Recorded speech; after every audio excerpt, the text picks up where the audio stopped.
So guys আমরা এবার হাঁটতে বেরিয়েছি, ঠিক আছে? আর ভয়েস ওভার পাচ্ছি না ভাই।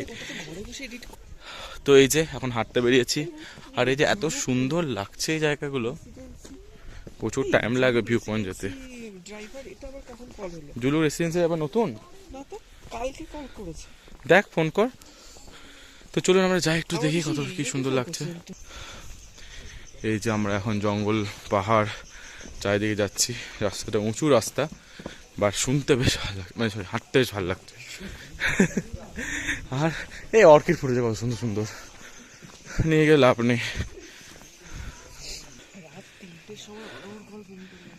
হ্যাঁ এত সুন্দর ভিউটা এখানে, না ভালো লাগছে না? ছবি তুলে দিই ভাই।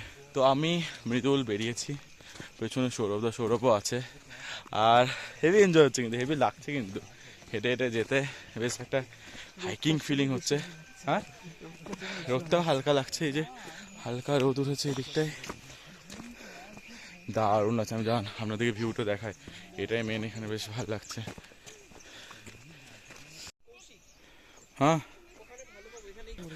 লেপার যেটা হচ্ছে খুব লাজুক, ওরা এরম করে পট করে উঠে আসে না, খুব লাকি থাকে দেখতে পাবি। সত্যি ঘন জঙ্গল দিয়ে আমরা হেঁটে যাচ্ছি, হালকা রোদ, এই যে সুন্দর একটা ডিফারেন্ট পাখির ডাক এখানে, আর একটা পেলাম। এই সত্যি বলছি, এই ট্রেকিং টাইপের যে ফিলিংটা না, সেরা ফিলিং কিন্তু। আমরা এটাই চাইছিলাম, আর আমরা আর একটু সকালে বেরোলে হয়তো ভালো করতাম, কিন্তু যাই হোক সবারই রেডি হতে টাইম তো লাগছে, তো ওই আর কি।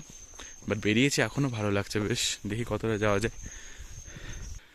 দ্য সিলভার কালার ট্রি, ও হেভি দেখতে কিন্তু।